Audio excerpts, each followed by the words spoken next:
I have a new knit along coming, and this introduction is to allow you to get your materials together so that when the actual knit along is published starting next week, you'll be ready to join in.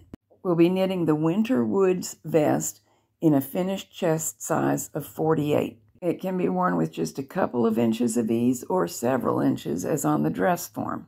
This yarn is the maximum size that the machine can handle, and I do recommend that you use the yarn I'm using and not substitute because I don't think it'll be very easy to match gauge with any other yarn. The yarn is Nob Hill Garden Glory. I get it at Hirschner's. Here's the listing, but the color shown is not actually what they have right now. Blue Passion is what I used and what they have available. Knitting the sample used 7 balls of yarn. I also recommend that you have a much thinner, sturdy acrylic yarn that will blend with the colors, handy for seaming.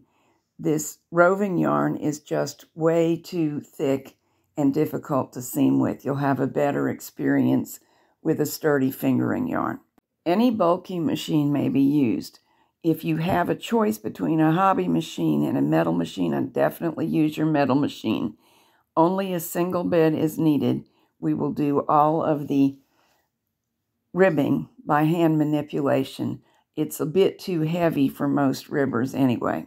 You will definitely want to rewind your yarn. This is a self-striping yarn, which will make narrow stripes all the way up the torso, all the way up the back, and partway up the front. They are so narrow that I didn't worry much about trying to match them and select the same point in the color repeat to start every skein.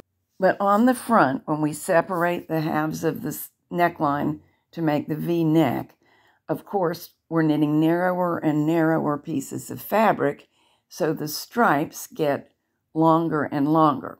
In other words, the stripes progressively cover more vertical distance with every color as the V makes the piece of fabric narrower and narrower.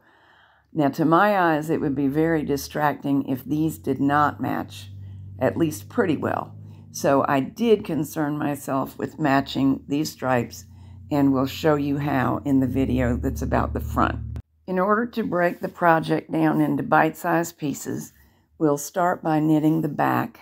That will be the first video, and then every couple days another video will be released as I finish them. The second one will be on working the front. It's the same as the back up to the V, so we'll start there. The third video will cover adding the neckline and armhole ribbing. The next one will cover the hem ribbing. It's an afterthought ribbing, so it doesn't go on first. We'll begin on waste yarn instead. There are several good reasons for this. First of all, I find it easier to do the hand-manipulated ribbing when there's fabric to hold on to below it, and approaching it from this direction means there will be. But another equally important thing is that for this ribbing, I did not want as many stitches involved as are involved in the torso of the vest, because super bulky ribbing doesn't really pull in as hard as you might want, and that vest could be rather roomy in the waist and upper hip area if we didn't decrease stitches across. Depending on the person you're knitting for, you may or may not want to decrease stitches, but I did want to, and we'll show you how to do it. Every 7th stitch is doubled up in the sample, and you really have a hard time seeing it on the finished garment, but it makes a real difference to that ribbing hugging the body. And we'll wrap the series up with some finishing tips. It's a little bit different working with yarn this bulky, especially when it's a single strand roving style yarn. So go ahead and get your yarn ordered and in hand. And just in case you cannot resist trying to see if you can match gauge from your stash, this is the gauge. I get this at stitch size 10 on the bulky, so it's as large as it can go. If you do successfully match gauge, the vest should work in the yarn you have. And also, this video is already out and up on my channel on YouTube. I will put a link in the notes. I suggest that you watch it so that you're ready to handle your unusual yarn when you're working on the real project. Okay, I think that's it. See you next week, and we will knit.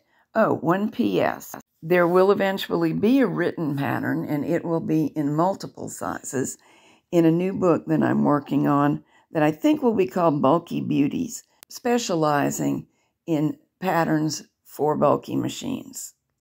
It will be focusing not only on the weight of the yarn, but on things that work well on bulkies that aren't necessarily as well adapted to standard gauge machines.